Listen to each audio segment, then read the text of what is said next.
Ацо Николовски, познат како Моно Алекс на Инстаграм и ТикТок, повторно привлече внимание со ексклузивни видеа од неговото патување во Грција. Бизнисменот од Штип се прослави на социјалните мрежи со својот луксузен животен стил, а последните сторија од Халкидики направија вистинска бура. Во видеата, Николовски се гледа како вози Ферари во близина на морето, а визуелно изгледа како автомобилот да се движи по водата, што предизвикува лавина на коментари и реакции на неговите следбеници. Овој ексклузивен момент повторно ја потврди сликата за Моно Алекс, како еден од најпрепознатливите и најдинамични македонски инфлуенсери и бизнисмени. Илија Гечев е единствениот милиардер во Македонија, според списокот на 100 најбогати во регионот, што го објави српскиот магазин Неделник. Тој е рангиран на 18-тото место во проценето богатство од околу 1,054 милиарди евра. Ова е прв пат некој бизнисмен од Македонија да ја надмине границата од милиарда евра. За проценката, списокот не ја отсликува состојбата на банкарските сметки, туку вклучува проценка на вредноста на компаниите, базирана врз мултипликатори од Универзитетот Стерн во Њујорк. Неговата компанија брзо стана една од најголемите извозно ориентирани компании во Македонија, специјализирана за производство на челични и заварени цевки и профили. Комплексот во Кавадарци зафаќа површина од 400.000 метри квадратни и има капацитет од 200.000 тони. Околу 95% од производството се извезува најмалку во Европската Унија. Во 2015 година фирмата го прошири работењето со купување на фабрика во Словенија, а во 2019 година стекна 16,6% од акциите во големата македонска компанија. Набргу, најавено е производство на струја преку 3 нови фотоцентрали во Кавадарци, како дел од инвестиција на обновливи извори на енергија. Гечев ретко дава изјави за медиумите, внимателно си го гради личниот профил и јавно внимание привлече поради случај на трагичен инцидент во фабриката, пошто беше забранета една телевизиска емисија. Подоцна тој беше ослободен од обвинение за смртта на работникот. За неговиот приватен живот е многу малку познато, освен што има сопруга и деца, а неговите сограѓани неретко кажуваат дека целото семејство е скромно. Инаку, во Македонија според реномираниот Forbes има неколку милионери чие богатство се движи од 100 па се до 500 милиони долари.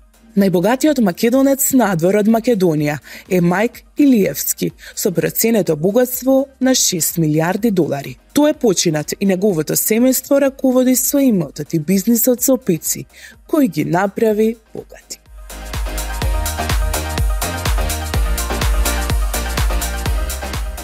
Познатиот стилист за коса, Зоки Давидков, постојано ни сервира на Инстаграм фотографија од своето извајано тело, но и такви каде е на одмор, најчесто покрај море. Но забележавме дека на неколку најнови фотографии има 2 чаши.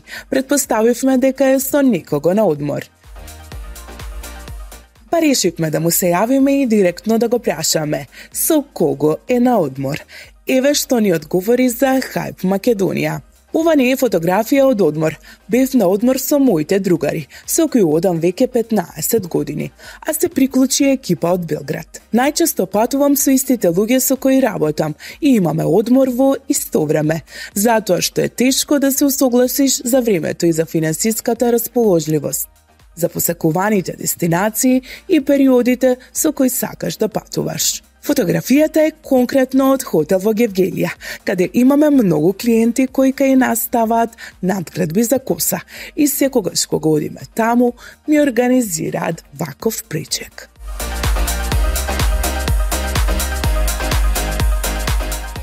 Во казнено-поправната установа Затвор Струмица се одржа настан од особено значење и хуман карактер, законска регистрација на осудено лице, кое моментално ја издржува својата затворска казна. Овој чин, кој представува темелно расчистување на основните човекови права, беше реализиран под раководство на директорот Зоран Ристов и заменик директорката Наташа Лазарова-Донева, со цел обезбедување правна сигурност за секое лице, без оглед на неговиот правен статус. Со оваа регистрација, осуденото лице првпат во животот доби правен идентитет, што му овозможува пристап до здравствени, образовни и социјални услуги. Ова представува не само исполнување на законската обврска, туку и клучен чекор во неговата ресоциализација и интеграција во општеството. Настанот е резултат на одлична соработка и координација помеѓу раководството на затворот, стручните служби и надлежните институции и јавно укажува дека хуманоста, инклузивноста и правичноста се вредности што се негуваат и во рамките на пенитенцијарниот систем. Овој чин не е само административен потек, тој представува символ на надеж, можност на нов почеток и доказ дека секој човек заслужува шанса за достоинствен живот.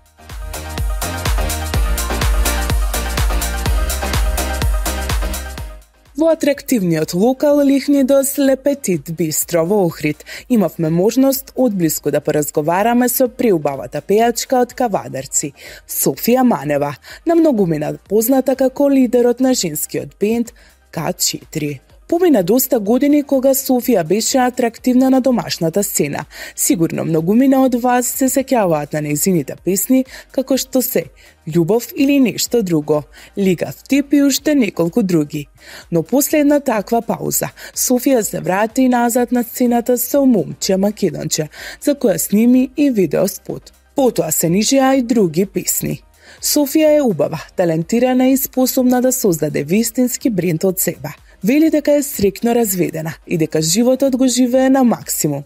Не се крие за ништо, работи на себе и открива како ја одржува линијата.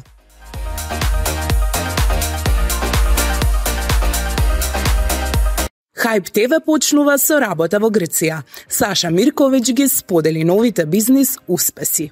Собственикот и директор на Хајп телевизија, Саша Мирковиќ, објави дека телевизијата Хајп наскоро ќе се шири на грчкиот пазар. Како што наведе во објавата на социјалните мрежи, тимот на Хајп телевизија пристигна и во Грција, поради деловни обврски кои го очекуваат веќе денес, а најави дека и Хајп телевизија наскоро ќе започне со работа и во оваа медитеранска земја. Брза напомена, Хајп ТВ наскоро почнува со работа во Грција. Денес стигнавме во Грција, поради утрешните обврски. И секако, не треба да се губи време, туку треба да се искапам во Егејското море, напиша Саша Мирковиќ. Оваа вест доаѓа откако Хајп телевизија стана една од најбрзо растечките медиумски брендови во регионот, познат по современиот пристап, динамичната содржина и присуството на дигиталните платформи. Експанзијата на странските пазари ја покажува амбициозноста на компанијата и јасната насока кон интернационализација на брендот.